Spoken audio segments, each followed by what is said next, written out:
మీరు ఎంత చదువురి అన్న విషయం నాకు ఎప్పుడు అర్థమైందంటే మీ గురించి నాకు తెలుసు. ఓకే. ఎందుకంటే మీ రెండో సోదరుడు, రెండో తమ్ముడు అవునండి. దాసం సాయినాగ ప్రసాద్ గారు ఆయన చీఫ్ కో డైరెక్టర్గా చేసిన సినిమాకి నేను సహాయకుడిగా పనిచేశాను. అవును. స్క్రిప్ట్లో పనిచేశా. స్క్రిప్ట్లో సివి రెడ్డి గారు రాసేవారు, ఆయనే ప్రొడ్యూసర్, ఆయనే డైరెక్టర్. అవునండి. నాకు సాయినాగ ప్రసాద్ గారే నాకు సీన్ పేపర్ రాయటం నేర్పించిందని సాయినాగ ప్రసాద్ గారు. ఓకే. అప్పుడు రాజారాం కాలనీస్లో ఉన్న మీ ఇంటికి వచ్చాను నేను భోజనానికి మధ్యాహ్నం. ఆ రోజు మీరు, ఇంకో బ్రదరు నాకు పరిచయం. ఇంకో brother Kodamasimham co director. Kodamasimham co director. అవునవును. వారు లేరు అనుకుంటాను. లేరండి. అలా మీ బ్రదర్స్ అందరినీ చూశాను నేను. తర్వాత ఏంటంటే మన పరిచయం అదే. అంటే హలో అనుకుంటే నేను ఆశ్చర్యపోయింది. నేను మేకింగ్ ఆఫ్ శ్రీమద్ విరాట్ పోతులూరి వీరబ్రహ్మేంద్ర స్వామి చరిత్ర గురించి సంతోషంలో రాశాను. ఓకే. మీరు నా పేరు చూసి మీరు అనంతం ప్రసాద్ గారికి ఫోన్ చేసి, ఈయన ఎవరు, నాకు ఈ పేరు ఎక్కడో విన్నట్టుంది, ఇతను ఏదన్నా సినిమాకి పనిచేసాడు. అది లేదు బదిలీకి పనిచేశాడు కదా అంటే, నా నంబర్ మీరు సంపాదించుకొని మీరు నాకు ఫోన్ చేశారు. అచ్చా, సారీ, నాకు నాకు ఫోన్ చేశారు. ఓకే. ఫోన్ చేసి అసలు అంత ఆ స్టోరీ ఎలా రాయగలిగారు, అంత మెటీరియల్ మీరు ఎట్లా కలెక్ట్ చేయగలిగారు అని చెప్పి నన్ను అప్రిషియేట్ చేస్తా ఫోన్ చేశారు. అలాగా. అంటే మీరు ఎంత చదువురా అన్నది నాకు అర్థమైంది. అంటే చిన్న విషయాన్ని కూడా అంత సూక్ష్మంగా అది ఉందండి. ప్రతి విషయాన్ని కూడా అన్ని సూక్ష్మంగా గ్రహించడం, సూక్ష్మంగా వెళ్ళటం, వాళ్ళు చెప్పలేనిది ఏదన్నా ఉందా అనేటువంటి ఒక శాస్త్ర విజ్ఞానం కాదండి, శాస్త్ర శోధన కూడా దీనికి అర్థం ఏమై ఉంటుంది అనేది బాగా ఆలోచించడం అనేది చిన్నప్పటి నుంచి నాకు అలవాడిందండి. అది స్వతహాగా వచ్చింది తప్ప నేను నేర్చుకున్నది కాదండి. మీ నాన్నగారు కాకుండా మీకు నచ్చిన సినిమా రచయిత ఎవరు? నాకు నిజంగా పాత తరలో తీసుకోవాలంటే సదాశివ బ్రహ్మం గారు అండి, పింగళి గారు, సముద్రాల గారు. అంటే ముగ్గురు మూడు రకాలైనటువంటి బాణీలండి. ముగ్గురు మూడు రకాలైన డెప్తులు ఉన్నాయండి. నిజంగా ఒక రచయితకి కావాల్సినటువంటి డెప్తులు అంటే ఒక్కొక్కళ్ళు ఒకేదే ఫాలో అవ్వగలరు. నాకేంటంటే ఒక మిక్స్డ్ ఉందండి. అది తెలియకుండానే ఎందుకు వచ్చిందో అందరిని అభిమానించడం వల్ల, లేకపోతే వాళ్ళు స్టడీ చేయడం వల్ల నాకు అన్ని రకాలైనటువంటి మిక్స్డ్లు వచ్చినాయండి. అలా రావడం వల్ల దేనికే కాకుండా కూడా ఒక ముద్ర పడకుండా పోతుంది అనుకోండి. అలాగే నాకు అది బాగా ఇష్టం అండి. ఆ తర్వాత మీరు సీరియల్స్కి వచ్చారు, సినిమాల నుంచి సీరియల్స్లోకి వచ్చారు. ఆ సినిమాకి నేనుగా రాలేదండి, నేను కావాలని కోరుకున్న వాళ్ళు తీసుకొచ్చారండి. అది లిమిట్గానండి, నాకు స్వతహాగా సీరియల్స్ మీద ఎప్పుడూ దృష్టి లేదండి. ఎన్ని సీరియల్స్ రాశారు ఇప్పటి వరకు? ఒక 3 సీరియల్స్ రాశానండి. బాగా పేరు తెచ్చిన సీరియల్ అమ్మ అండి. అమ్మ చాలా ఎపిసోడ్స్ వచ్చినట్టుంది. చాలా ఎపిసోడ్స్ వచ్చిందండి. 250 ఎపిసోడ్లో ఒక సీరియల్ కూడా ఉందండి. 200 ఎపిసోడ్లు అమ్మ సీరియల్ అండి. కమ్మనపల్లి గణపతిరావు గారు దానికి కథ ఇచ్చాడండి. అది అలా వాళ్ళు సెట్ చేసుకోలేకపోతున్నారు. దాంట్లో కూడా అంటే నేను మరి ఇక్కడ చెప్పచ్చో లేదో తెలియదు కానీ ఫస్ట్ టీవీకి సినిమా రైటర్గా టీవీకి వెళ్ళింది నేనేనండి.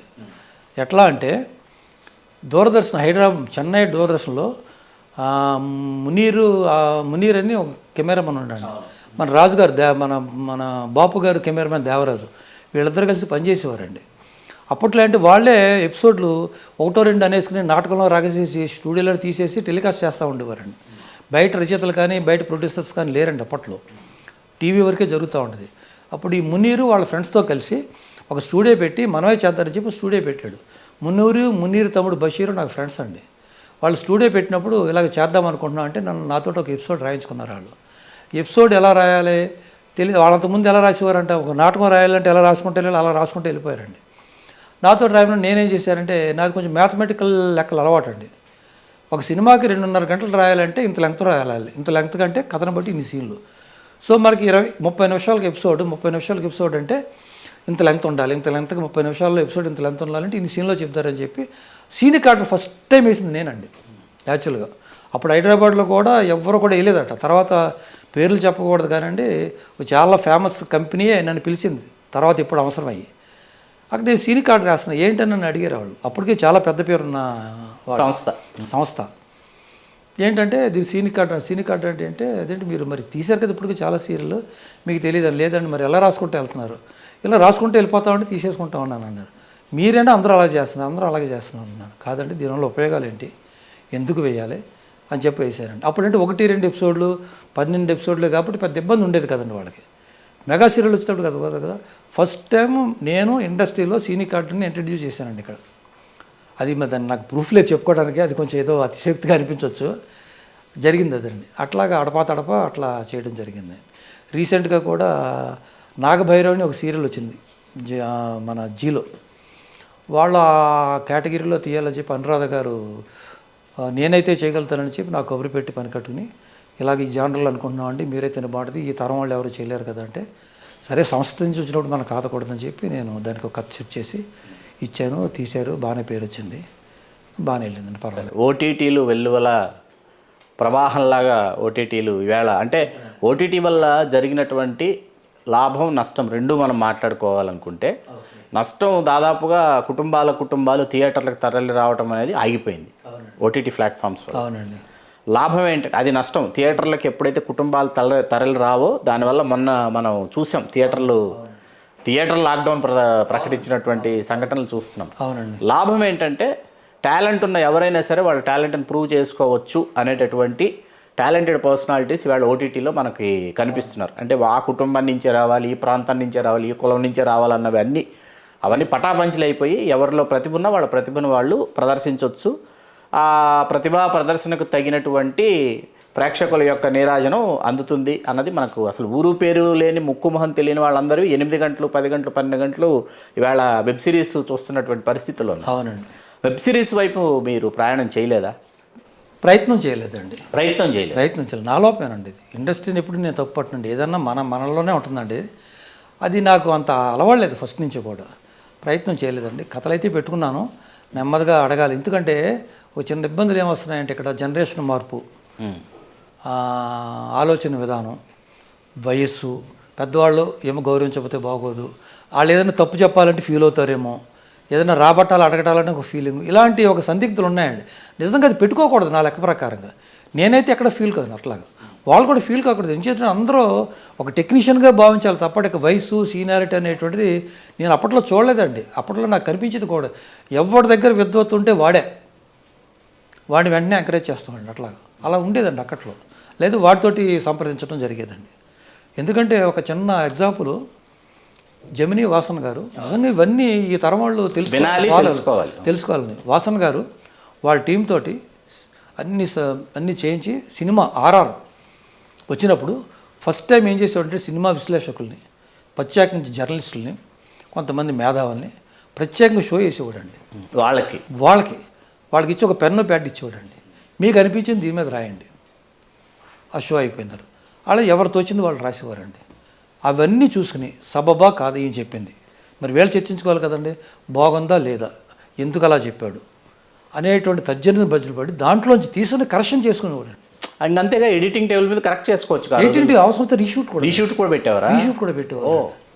అందుకే ఆ రోజుల్లో అంత అద్భుతమైనటువంటి సినిమాలు వచ్చాయి. అది నిజంగా చాలా గొప్ప విషయం కదండి. అసలు చెప్పాలంటే తెలుసుకుంటా ఉంటే రామారావు గారు కృష్ణుడి వేషం మాయాబజార్లో వేసినప్పుడు అప్పుడు చాలా తర్జన భజన మీకు తెలుసు, ఆయన వెయ్యాలా లేదా, సరే ఫిక్స్ అయ్యారు.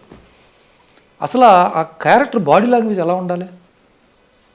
భీముడు అంటే ఏదో చూపిస్తాడు, దుర్యోధనుడు అంటే ఏం చెప్తాడు, కృష్ణుడు ఎలా చెప్పాలి, ఏం చేయాలి, అసలు ఎలాగ నటించాలి, ఆయన డైలాగ్ ఎలా చెప్పాలి, అసలు అది చాలా విచిత్రమైనటువంటి వర్ణంలో ఉన్నటువంటి పాత్ర అది.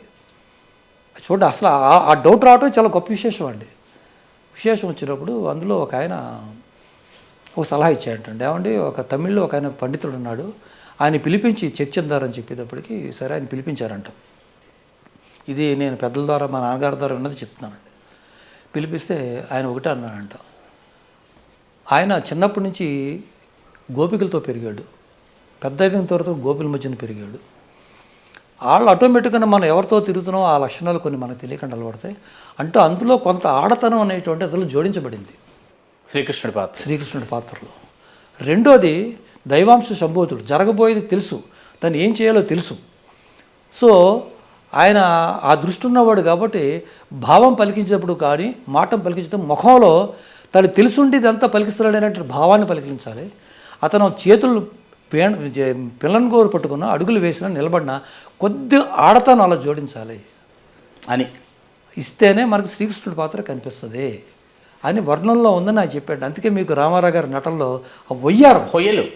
హొయ్యలు కాస్త వయ్యారు, మరీ ఆడతానని దగ్గరికి లేకుండా చేయటం జరిగిందండి. అందుకే మనకి చాలా భిన్నంగా కనపడుతుందండి ఆయనది ఆ పాత్ర వరకునండి. ఒక్కొక్క పాత్రని చెక్కారండి చెప్పాలంటే నిజంగా. అలాగ ఆలోచించి తీసేవారండి. ఈ రోజుల్లో అసలు అలాంటి స్కూల్ ఉందని తెలిస్తే ఈ రోజు తగ్గట్టుగా నువ్వు ఎలాంటి శిల్పాన్ని చెప్తావు? అసలు చెక్కటం లేదు కదా ఇప్పుడు. చెక్కటం లేదు. అడపా మనకి తమిళ్లో కనపడుతున్నాయండి, కనిపిస్తున్నాయి పాత్రలు. మలయాళం, తమిళం ఇక్కడ కనిపిస్తున్నాయి. అక్కడ కనిపిస్తున్నాయండి. హీరోలు కూడా యాక్సెప్ట్ చేస్తున్నారండి, వాళ్ళు ప్రయోగాలు చేయడానికి సిద్ధపడుతున్నారండి. అప్పుడే మనకి కొత్తదనం వస్తుందండి. ఒక బ్రెయిన్కి పని దొరుకుతుందండి రాసేవాడు కూడా. ఆడికి కావాల్సింది రాసే పద్ధతిలో కాకుండా వీళ్ళు ఏమిస్తున్నారు అనేటువంటిది పోయిందండి, తీసుకున్నారనేది పోయిందండి. అసలు ఆడు ఏం చెప్తాడు అనేది అక్కడ ఉండేదండి. అయ్యా నక్కలేదా మేము చెప్పించే అనేది ఉందండి ఎక్కువ. ఇది కొంచెం క్రియేటివిటీకి అడ్డండి. తప్పని కాదండి, అంటే ట్రెండ్ అలా వెళ్తుంది అంతే. ఇందాక మీరు అన్నారు ఇప్పుడు సినిమాలో చదిపోయింది అది పోయింది. ఇప్పుడు ఇంతకుముందు టీవీ వచ్చి సినిమాలు పోయింది, సినిమా వచ్చి ప్లాట్ఫామ్ వచ్చింది, సినిమాలు పోయింది అంటున్నారు. పోవటం కాదండి, ఇది అభివృద్ధి అండి. ఇది ఒక రకంగా చెప్పాలండి. ఇంచేదంటే ఆ చేంజ్ ఓవర్లో ఎప్పుడు కూడా ఆ వరవల్లో కొన్ని కుటుంబాలు కొన్ని పోతాయండి ఆటోమేటిక్గా, కానీ అవే ఆదుకుంటాయండి. ఫర్ ఎగ్జాంపుల్ టీవీ వచ్చిన కొత్తలో సినిమాలు నిజంగా అందరూ గొగ్గోలు పెట్టారండి, ఇదే గొగ్గోలు పెట్టారండి. చాలామంది పని లేక అల్లాడారండి. ఎంతమంది అల్లాడారో అంతమందికి అంతకంత పనులు దొరికినాయండి. ఈటీవీలో ఎంతమంది ఎంప్లాయీస్ సంపాదించారు ఆ టైంలో. జెమినీలో వచ్చిందండి, సెటిల్ అయిపోయారండి అందరూ. ఇది లేకపోయినా అందులో బతకొచ్చు. తర్వాత ఇది ఫీల్డ్ సెటిల్ అయింది. సేమ్ పరిస్థితి రేపు ఓటీటీలో అదే ఉంటుందండి. మార్పు అండి, అది అభివృద్ధి. ఇందాక మీరు అన్నారు ఓటీటీ వచ్చిందా కుల మత ప్రాంతాలుగా సంబంధం లేకుండా అవకాశం ఉంది. మరి అది అభివృద్ధే కదండి, అది చాలా పెద్ద అభివృద్ధి, అది అన్నిటికంటే పెద్ద అభివృద్ధి. అది ఎందువల్ల వచ్చింది? ప్లాట్ఫామ్ అండి. అంటే ఆ ప్లాట్ఫామ్ని కూడా ఈ రోజున మనం యాక్సెప్ట్ చేయాలి తప్ప ఏదో మన సినిమాలు పాడు చేసింది థియేటర్లు మూసేసుకుంటున్నాం అనేది కాదండి. అది ఇంకో రకంగా ఉపయోగపడుతుంది. వినోదం అంతరించిపోదు, దాని రూపాన్ని మార్చుకుంది అంతే. అంతేనండి. నేను అదే రాశానండి, నా పుస్తకంలో రాసింది కూడా. కొత్త కథలు అంటూ పుట్టవు, కథ రూపాంతరాలు చెందుతూ ఉంటాయి. వివరణ కూడా ఇచ్చానండి దానికి. ఎన్ని పుస్తకాలు రాశారు? 2 రాశానండి. ఆ రోజు నేను మీకు కూడా ఇచ్చాను. Book festival. సమగ్ర సినిమా స్క్రిప్ట్ రాయటం ఎలాగా, సినిమా స్క్రీన్ ప్లే దర్శకత్వం చేయడం ఎలా అనేటువంటిది కూలంకషంగా నాకు తోచిన విధానాల్లో పెద్దల దగ్గర నేర్చుకున్నది అందులో రాయటం జరిగింది. హాలీవుడ్ బేస్డ్ మాత్రం కాదండి, ఎక్కడ హాలీవుడ్ ఛాయలు ఉండవు. అంటే ఆర్ట్ ఫార్మ్కి కొన్ని కామన్ పాయింట్స్ కలుస్తాయి, కానీ ఎవరు రాసినా కలుస్తాయి. సంగీతం అనేటప్పటికి సప్తస్వరాలు ఎలాగా అలా కొన్ని పాయింట్స్ కలుస్తాయి, కానీ బట్ నేను రాసిన విధానం ఏంటంటే పక్తు మన ఇండియన్ సినిమాకి పనికొచ్చేలా. కాకపోతే కొంచెం అర్థం చేసుకోవడానికి టైం పడుతుంది. కొంచెం అనుభవంతో జోడిస్తే చదువుకుంటే బాగా ఉపయోగపడతాయి.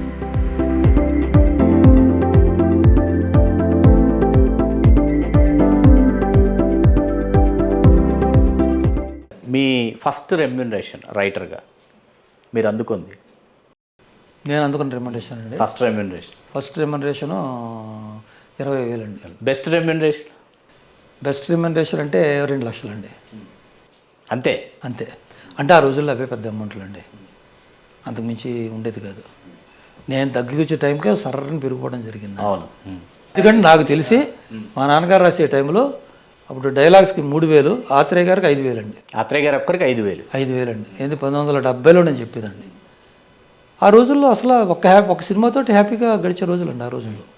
Please do subscribe to Telugu రాజ్యం ఛానల్. హాయ్ అండి, నేను మీ ఆర్పీని, నెల్లూరు పెద్దారెడ్డి చేపల పులుసు ఓనర్ని. మీరు తెలుగు రాజ్యం అనే ఈ యూట్యూబ్ ఛానల్ సబ్స్క్రైబ్ చేసుకుని మంచి వీడియోలతో వస్తారు. Thank you so much. Hi people, I'm Sonakshi Verma and you please watch Telugu Rajyam and please subscribe to the channel.